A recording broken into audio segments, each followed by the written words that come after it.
The method feeder can be one of the most effective methods that we use, especially on today's commercial fisheries, and no matter whether I come to a venue like this where it's open water or whether it's a snake lake or one of those medium cast venues, there are 5 things that I always incorporate into my method feeder fishing no matter what venue I go to, and that's what I'm going to be sharing with you in this video.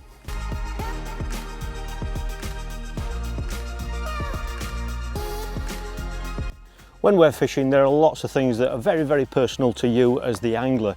There are lots of things that aren't right or wrong, there's just different ways of doing things, and for me, I like to keep things as simple as possible, and these 5 things that I'm going to be sharing with you are a mixture of bait, a mixture of feeders and the actual setup, but these are the 5 things I use no matter what venue I go to, and some of these little details that I'm going to be sharing with you can certainly help you catch more fish. So the first thing that I always look at is the actual setup, and more importantly, the actual rests that we use when we're feeder fishing.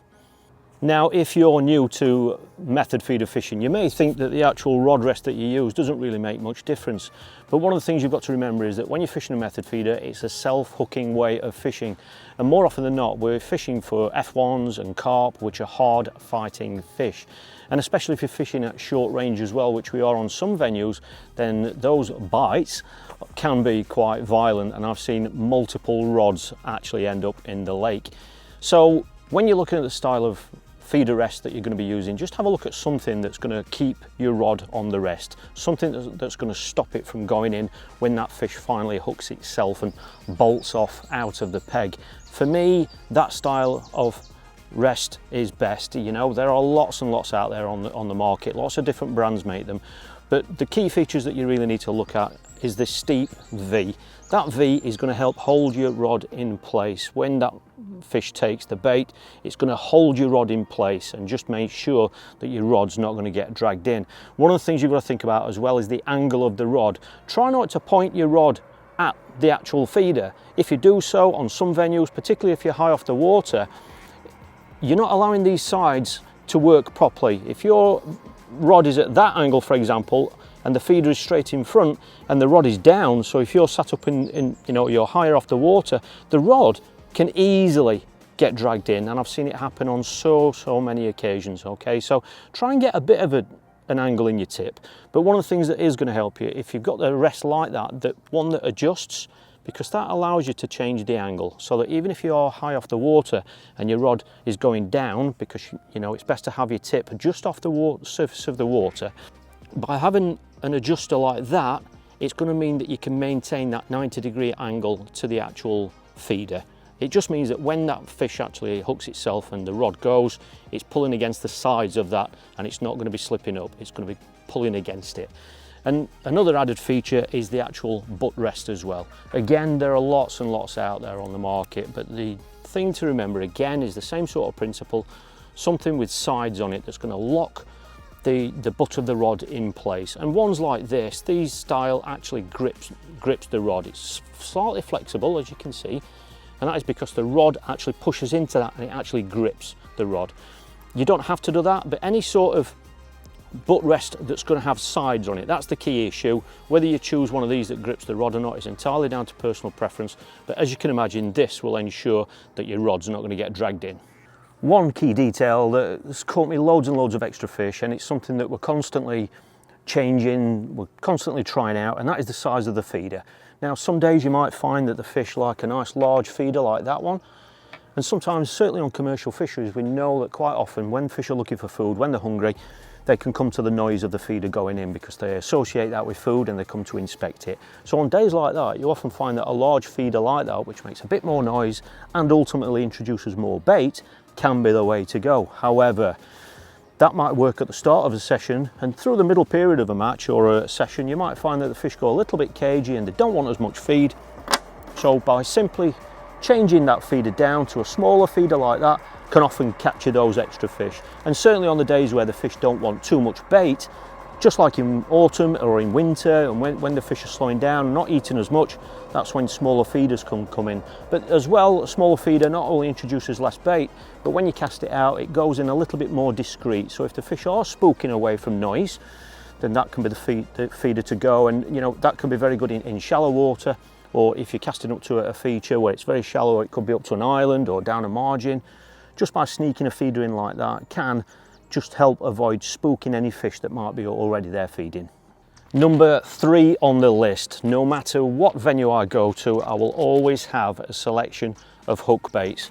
Now we all know that the size of the bait can make a difference, and sometimes that could be directly related to the species or the size of the fish that you're catching.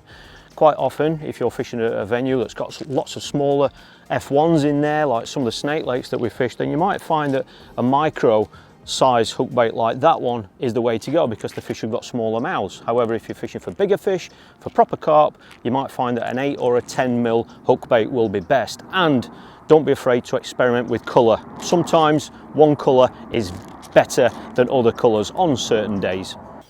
Number 4 on the list is additives. Now there are hundreds if not thousands of different ones out there. Different types. There are glugs, there are liquids, there are powders, there are fluoro rocks, there's all sorts we can add. But whilst I might use 1 or 2 on certain venues, something like that, like a bait smoke or a cloud, is something that I will always have with me on every single session. Now there are 2 ways of looking at these. One is you can look at the colour attractor of them. This one's a cloud, this one is pineapple flavour. There are lots of different colours. You know, some people prefer the more luminous type colours, the greens, sometimes the yellows, and even the reds. Now whether you're a believer whether it's the actual flavour, if it's, you know, the liquid that's going to get you the fish, or whether it's the actual colour as well, but whatever the reason, if it's something that you've got confidence in, something that, you know, you can add to your feeder that you think is going to give you an edge, then the best thing I can say to you about that is that if you want to get confident with glugs or any sort of additive, is to just go out there and fish with it. That's the only way you're going to get confidence. And for me, I don't like to start with the glugs. I like to leave these up my sleeve for later on in the session, for when the fishing gets harder. That way I think it just catches me those extra few fish. Now the 5th and final thing that I always have on my side tray, no matter what venue I go to when I'm method feeder fishing, is about as low level as you can get. It is a tub of water. Now, you know, you might think that's pretty basic, but I do that for 3 reasons, and part of it is to help me maintain my pellets. So as you can imagine, if you've done 1 batch of pellets like this, your feed pellets that are going around the feeder, particularly in summer, the sun and the wind will be drying these out as the day progresses. By having a tub of water, I can quite simply just add a little bit of water to them whilst I'm out there fishing. It's dead in quick, easy to do. It just means that your pellets are always going to be in perfect condition, ready for your next cast as they are actually drying out. And the other thing that I do, and this can be especially important particularly in winter, and if you're going to venues where you've got to use fishery only pellets, what a tub of water enables me to do is to load my feeder up at any stage. I always do it before the match, and just load my feeder up and pop it in a tub of water. That way it gives me a great idea about how long it's actually taking for these pellets to expand, and it gives me a great idea of how long my feeder is actually fishing once I've cast it out there. And you might find that, you know, you don't need to apply as much pressure to the pellets as perhaps what you think. And if you don't know the pellets, if it's a fishery that, you know, you've got to use their feed pellets, they're not all the same. And certainly in winter, the water temperature will have an impact on how long you need to soak your pellets to get the desired effect. So by having a tub of water there, it just means that I can